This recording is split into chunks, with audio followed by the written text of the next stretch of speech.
अंतःकरणाचा ज्ञानरूप परिणाम म्हणजे वृत्ती होय. अंतःकरणाचा ज्ञानरूप परिणाम म्हणजे वृत्ती होय. अंतःकरणाचा ज्ञानरूप परिणाम म्हणजे वृत्ती. जमलं पाहता आता जमलं. चला. अंतःकरणाचा ज्ञानरूप परिणाम म्हणजे वृत्ती होय. अंतःकरणाचा ज्ञानरूप परिणाम म्हणजे वृत्ती होय. अंतःकरणाचा ज्ञानरूप परिणाम म्हणजे वृत्ती होय. अंतःकरणाचा ज्ञानरूप परिणाम म्हणजे वृत्ती होय.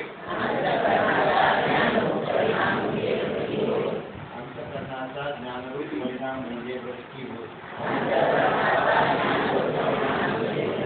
अंतःकरणाचा ज्ञानरूप परिणाम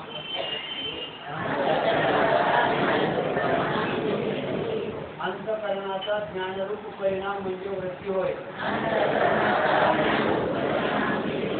अंतःकरणाचा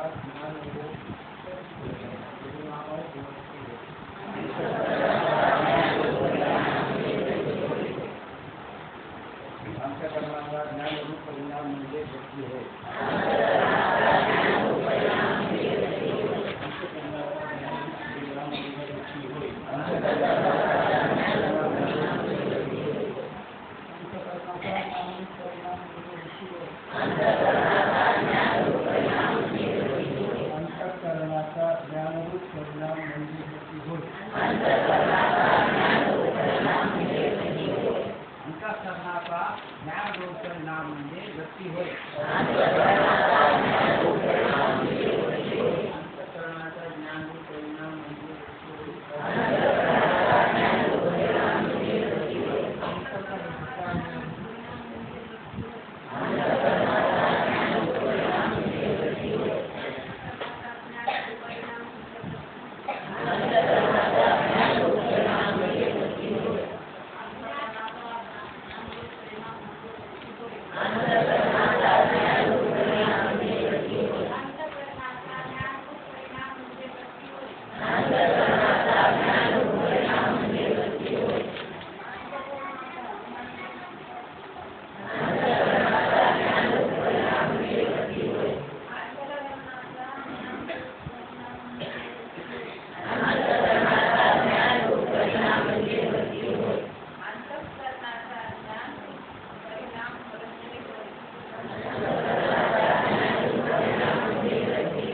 आता या ठिकाणी वृत्ती कशास म्हणावी असा काय होता प्रश्न होता.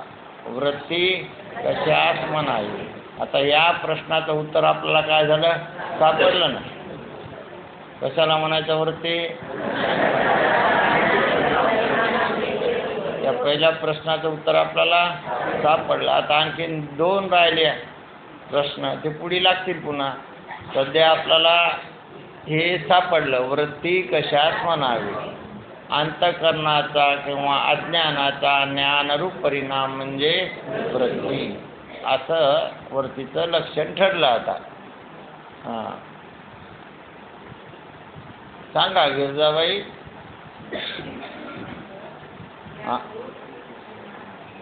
काय काय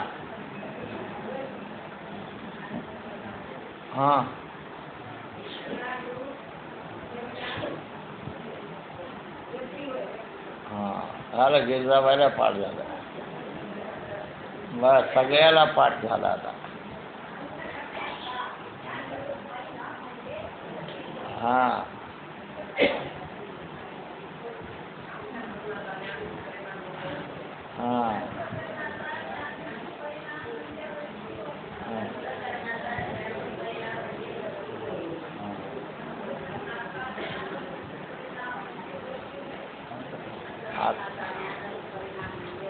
आता काय खुर्चीवाल्याला पाठ झाला म्हणजे बसलेला सहज पाठ झाले. बसलेल्या सगळ्यालाच पाठ झाला आता.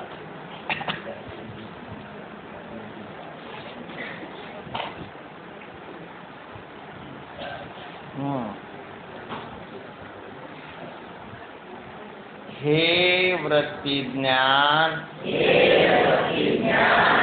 दोन प्रकारचे आहे. वृत्ती ज्ञान दोन प्रकारचे आहे. वृत्ती ज्ञान दोन प्रकारचे आहे. वृत्ती ज्ञान दोन प्रकारचे आहे. वृत्ती ज्ञान दोन प्रकारचे आहे. वृत्ती ज्ञान किती प्रकारचे आहे? वृत्ती ज्ञान किती प्रकारचे आहे? वृत्ती ज्ञान किती प्रकारचे आहे? वृत्ती ज्ञानाचे किती प्रकार? वृत्ती ज्ञानाचे दोन प्रकार.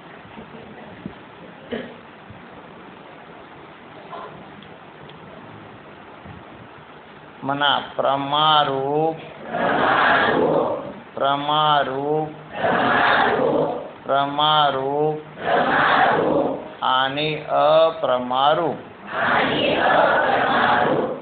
प्रमारूप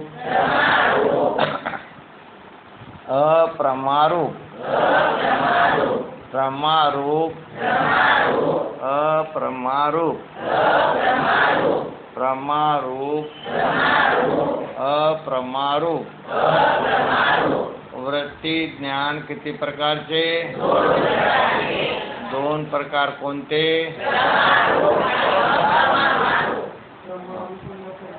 प्रमारूप आणि अप्रमारूप. आता प्रमा कशाला म्हणायचं आणि अप्रमा कशाला म्हणायचं? बरं का, वृत्ती ज्ञान दोन प्रकारचं आहे, प्रमा आणि अप्रमा. पहिल्या प्रथम आपण लक्षात घ्यायचे 6 प्रमाण लक्षात घ्यायचे. किती प्रमाण? 6 प्रमाण लक्षात घ्यायचे अगोदर आहे ना.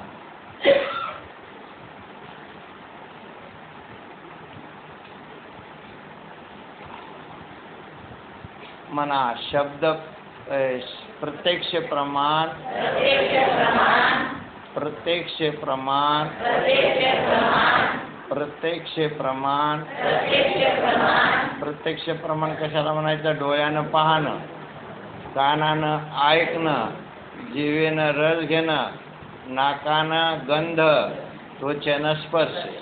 हे काय झालं? प्रत्यक्ष प्रमाण. या विषयाचं ज्ञान होतं, याला प्रत्यक्ष प्रमाण म्हणायचं. बरं काय. आता प्रत्यक्ष प्रमा म्हणजे प्रमा या शब्दाचा अर्थ काय झाला? व्यवहार कालामध्ये. म्हणा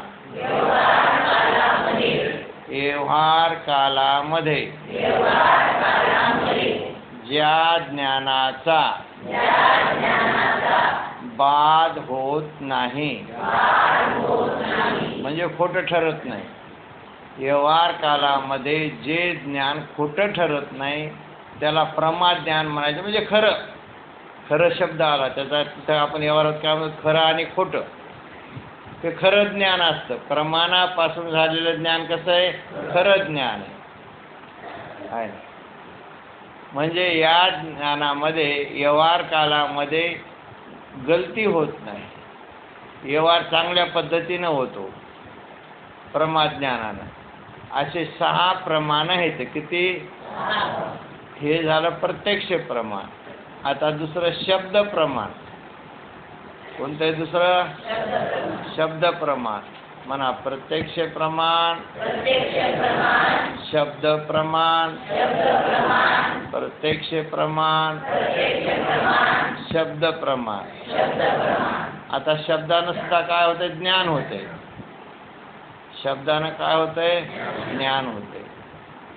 आता शब्दानं ज्ञान कसं होतंय? तर आपल्याला फोन आला की तुम्हाला मुलगा झाला. काय झाला? मुलगा झाला. असा काय आला? फोन आला. फोन आल्याबरोबर बापानं पेढ्याच्या दुकानावर गेला आणि पेढे वाटायला सुरुवात केली. पोराचं तोंड पाहिलं होतं काय? उंची पाहिली होती का? वजन पाहिलं होतं का? रंग पाहिला होता का? पेढे कसे वाटायले? फक्त शब्दानं काय झालं? ज्ञान झालं. शब्दानंच झालं ना, म्हणून हे शब्द प्रमाण आहे. म्हणजे यथार्थ ज्ञान झालं का झालं? योग्य ज्ञान झालं ना शब्दानं. आता हे पण शब्द कसा होता? आपल्या जवळचा होता. जवळचा म्हणजे आपटाचा शब्द होता. एखाद्या लबाड माणसानं जर काही म्हणलं असतं तर त्याचा विश्वास बसला नसता. पण हे शब्द कसा होता? आपटाचा होता ना शब्द, म्हणून प्रमा होता. म्हणजे बरोबर होतं, नक्कीच मुलगा झाला. पेढे वाटायला सुरुवात केली. डोळ्यांना न पाहता सुद्धा शब्दानं काय करून दिलं? मुलाचं ज्ञान करून दिलं का? म्हणून हे शब्द प्रमाण दुसरं आलं. तिसरं उपमान प्रमाण, हे अनुमान प्रमाण. तिसरं कोणतं? अनुमान प्रमाणानं ज्ञान कसं होतं? पहिल्या काळामध्ये हे आगपेट्या नव्हत्या, माचीस नव्हती पहिल्या काळात थोडं. मग एकाला इस्तू पाहिजे होता, अग्नी पाहिजे होता. एका ग्रस्तानं सांगितलं धूर निघायला आहे ना, जाय तिथून इस्तू घेऊन ये. तिथं अग्नी आहे. डोळ्यानं काय पाहिलाय?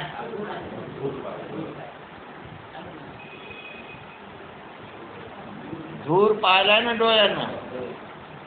डोळ्यानं काय पाहिलाय? धूर पाहिलाय. पण धुरावरून कशाचं ज्ञान झालं?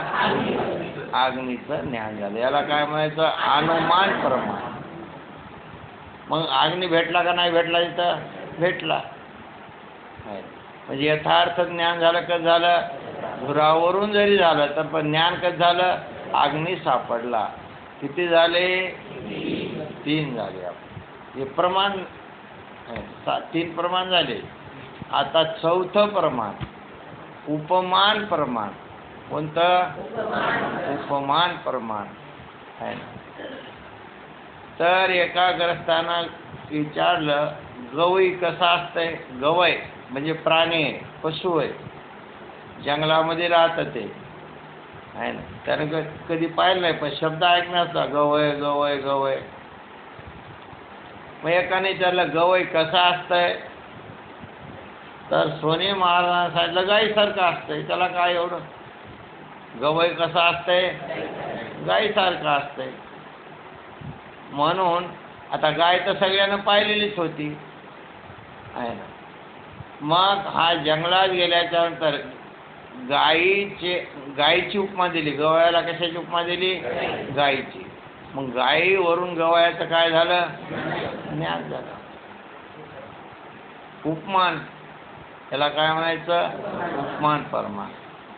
गायीवरून गवयाचं ज्ञान झालं. किंवा एखाद्या मुलाने विचारलं बाबा बाबा वाघ कसा असतंय किंवा सिंह कसा असतंय आहे. मग तिकडून बोक्या येऊ लागला. मांजर एवढं असेच पट्टी असतात वाघाला, अशाच मिशा पण असतात, असाच चेहरा पण गोल असतं, पण ते खूप जरा मोठा असतं, त्याच्याहून मोठा असतं. म्हणजे वाघाचं ज्ञान कशाहून करून देण्यात आलंय? मांजरावरून समजा आहे ना. हे उपमान प्रमाणानं ज्ञान व्हाले कसं व्हाले? किंवा सोयरिकेच्या आला त्या बघा ते मुलगा याला ना बिलकुल हेच मुलगा समजा. एक उंची अशीच, रंगरंगोटी अशीच, चलणं असं, बोलणं असं, हेच समजा. मग त्याच्यावरून त्या मुलाचं काय व्हालंय? ज्ञान. म्हणजे याला काय म्हणायचं? मान प्रमाण आहे. आता अर्थापती प्रमाण. कोणतं? अर्थापती प्रमाण. अर्थापती प्रमाणानं ज्ञान कसं होतं? एक माणूस दिवसभर अजिबात जेवत नव्हता,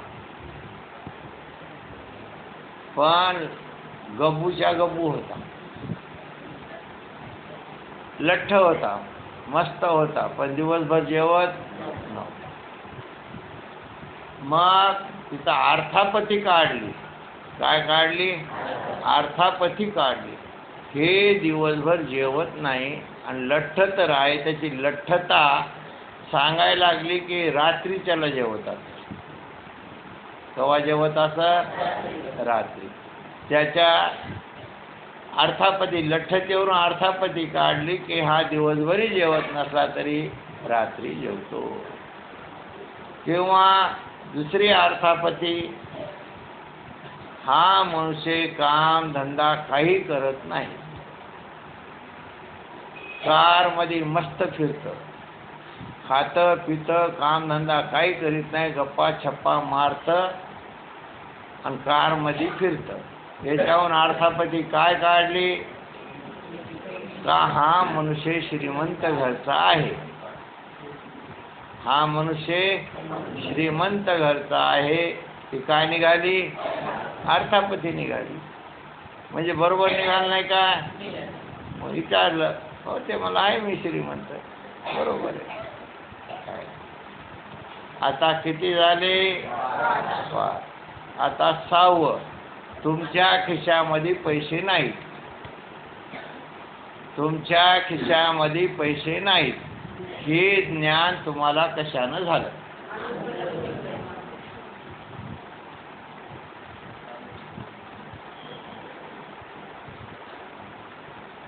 तुमच्या खिशात पैसे नाहीत. हे ज्ञान कशानं झालं? किंवा तुमच्या डबक्यामध्ये चटणी नाही.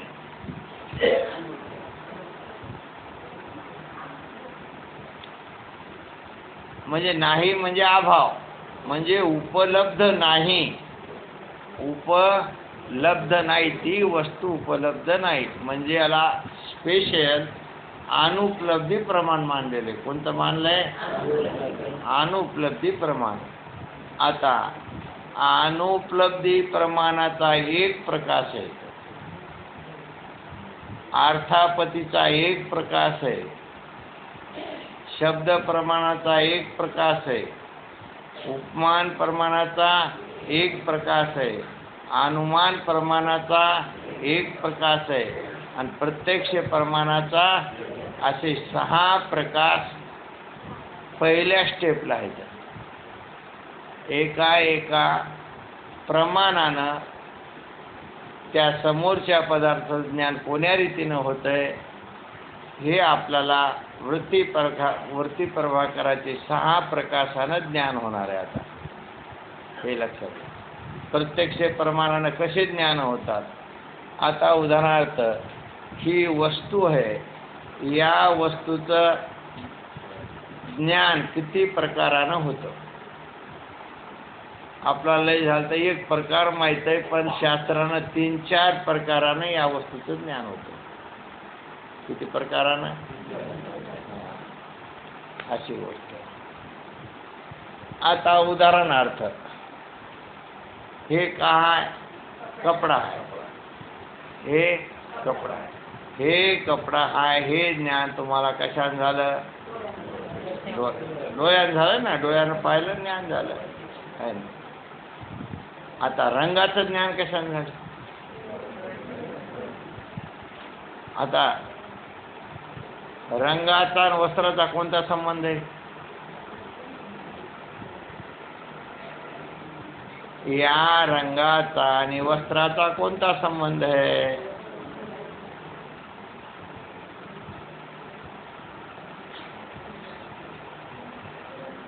ते बी माहित नाही.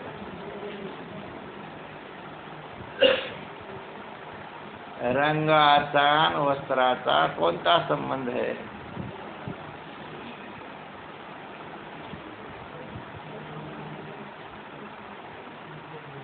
समवाय संबंध आहे. कोणता संबंध आहे? रंग वस्त्राशी कोण्या संबंधानं राहतं? समवाय संबंधानं राहतं. आता वस्त्राची जात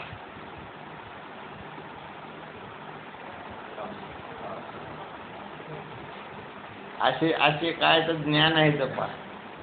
आणि येता एक बदाम खाऊन ये जा.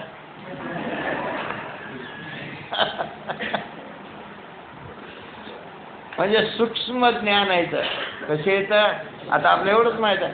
आता याचा रंग कोण्या समान, जात कोण्या संबंधात राहते. आता जसं व्यक्ती आहे, व्यक्तीच्या त्वचेला रंग आहे ना, मग या रंग त्वचेशी रंग कोण्या संबंधात राहते, समूह संबंध राहते. असे पुढे पुढे काय होणार आहे तर ज्ञान होणार आहे. मग प्रत्यक्ष प्रमाण सूक्ष्मता आहे. आता ह्याच्यामध्ये काय जास्त डीप आहे, सूक्ष्मता आहे. आणि बुद्धीमध्ये म्हणजे तीव्रता येणार. हे ग्रंथ ऐकून काय येणार, तीव्रता येणार. आता एवढंच माहिती आहे डोळ्यानं रूपाचं, पण याच्या जातीचं याच्या संबंध कोणते काय कोणते हे अलग अलग पद्धतीने काय होतात तर ज्ञान होतं.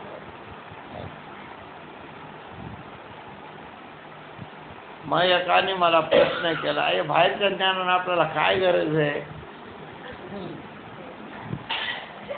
कोणत्या बाहेरच्या ज्ञानानं काय गरज आहे. याचा कोणता संबंध, त्याचा कोणता संबंध, त्याचा कोणता संबंध. आता अनेक शास्त्रकाराचे मतं येणार आहेत पुढे, म्हणजे जवळजवळ आपल्याला सगळ्या शास्त्रकाराचेही मतं कळणार आहेत, त्यांचा मोक्षही कळणार, म्हणजे खूप नॉलेज वाढणार आहे आपलं. काय होणार आहे, हां बुद्धिमत्ता वाढणार आहे. चटकन कळणार न्यायशास्त्राचा मोक्ष कसा आहे, सांख्यशास्त्राचा मोक्ष कसा आहे, वेदांत शास्त्राचा मोक्ष कसा आहे. हे सगळं म्हणजे 6 शास्त्राचं आपल्याकडे काय होणार आहे, ज्ञान होणार आहे. लक्षात घ्या. कोण कसं मानतंय, कोण कसं मानतंय, कोण कसं मानतंय, असे विषय असतात. मग याच्यावर काय गरज आहे, आपल्याला तर आत्म्याची गरज आहे. आता आत्मा सुद्धा कोणी कशाला आत्मा म्हणलं, कोणी कशाला आत्मा म्हणलं, कोणी कशाला आत्मा म्हणलं, कोणी कशाला. आत्मा म्हणजे मी. कोणी मी कशाला म्हणलं, मी कशाला म्हणलं, मी कशाला म्हणलं ते बी कळणार. आणि आपण मी कशाला म्हणलं ते बी कळणार आहे. शास्त्र मी कशाला म्हणतंय, मी म्हणा लावतोय ते बी कळणार आहे. अशी गोष्ट. आता आपला मी कुठं आहे सध्या, देहावर मी हाडामासावर आहे. वेदांत शास्त्र म्हणतंय तो आत्मा आहे, हाडमास नाही. म्हणजे कितीतरी आपल्याला बात करून मत जावं लागतं. मग त्या बाईनंच प्रश्न केला, म्हणलं तुम्हाला एक साडी मार्केटमध्ये घ्यायची होती. किती साडी, एक साडी. ते दुकानदारालाही माहीत होतं की ही बाई एक साडीच्या वर घेऊ शकत नाही, का त्याची कॅपॅसिटी तेवढीच होती.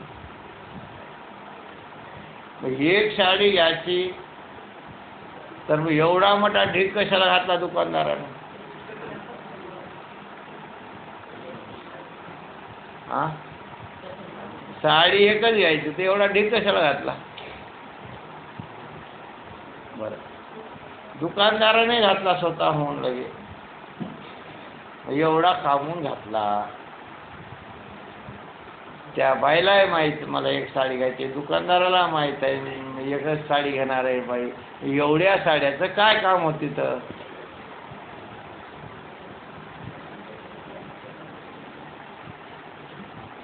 सोनी महाराज तिथं का आता एवढ्या साड्याला अनुमान प्रमाण काय करायचे.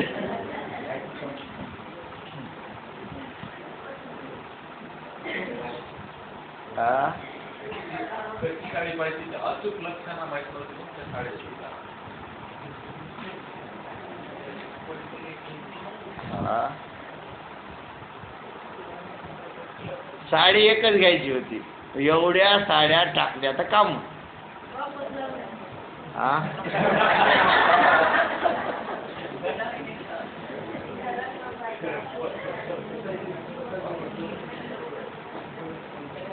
हा बरं बरं बरं.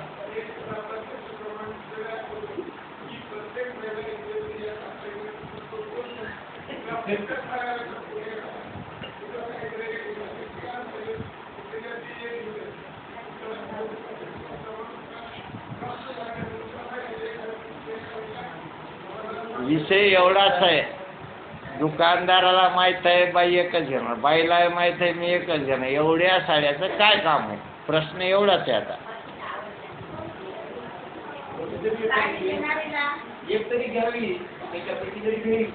हां तसं हे एवढ्या शास्त्राचे मत कशामुळं.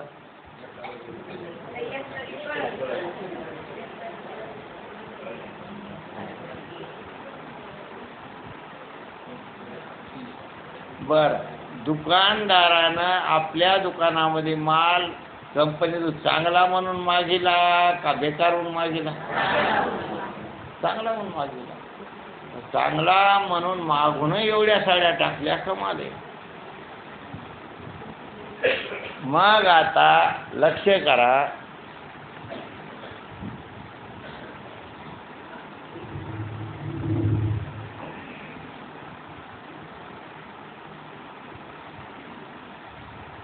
ते दुकानदार स्वतःहून म्हणतंय हे बघा हिची किंमत एवढी, हिची किंमत एवढी, हिची किंमत आहे ना. आता एक तर साडी त्याला विकायची, 100% विकायची, गिऱ्हाईक तर वापस जाऊ द्यायचं नाही, फसूही द्यायचं नाही, आहे ना. आणि त्याला तर त्या गिऱ्हाईकाला साडी द्यायची. हे बघा ह्या साडीचा रंग थोडा थोडा फिका होते. कोण म्हणायला? दुकानदार. आणि हे बघा या साडीचे थोडे थोडे लुंगशे निघतात. काय निघतात? म्हणजे त्याच्यातून साड्या काय व्हायला जातात? कट व्हायला जातात. चित्तामधून त्या बाईच्या साड्या ते असं 5-50 कमी म्हणलं तर ती बाई पाणी घालते त्याच्याकडे. आता हे बघा हे 50 रुपयाने कमी आहे पण लुंगसं निघतात. नाही मला काय करायची, मला अशी लुंगसावाली नको, त्यात हिचा रंग जातं, ही बिकटली आहे ना. आणि ही साडी घरी गेल्यावर खोलायची असते, इथं दुकानात खोलायची परवानगी नाही. डॅमेज एखादं निघालं तर तुम्हीच जबाबदार त्याची. मध्ये डॅमेज एखादा निघाला तर जबाबदार कोण? तुम्ही. म्हणजे 2-3 साड्या तर कटल्या. आता पाहिच्या 5.5 मीटरचा शिक्का आहे पण कधी कधी 4 मीटरवाला देते कंपनीवाला. किती मारतं? 5.5 मीटरचा छापा पण कवा कवा 4 मीटरच निघते. म्हणजे या 4-5 साड्या एरी कटल्या, ही मात्र साडी गॅरंटेड आहे. काय एवढा ढीक टाकून त्याचं तात्पर्य काय? ठीक आहे. तसं एवढं सांगायचं कशा करता? तुम्हाला एक वस्तू कळण्याकरता. फक्त एकच वस्तू कळणार. तुम्हाला डायरेक्ट जर एक वस्तू सांगितली तर तुम्हाला पटत बी नाही, कळत बी नाही. आता चांगलं म्हणण्याकरता दुसरी वस्तू खराब लागते, हिच्यापेक्षा ही वस्तू कशी आहे? चांगली आहे म्हणाय, तिच्या सापेक्ष एक वस्तू लागत असते. असा प्रकार आहे ते आपल्या वृत्ती प्रभाकरामध्ये अशी गोष्ट. म्हणून मी एवढ्या गडबडीनं सांगणार नाही तुम्हाला.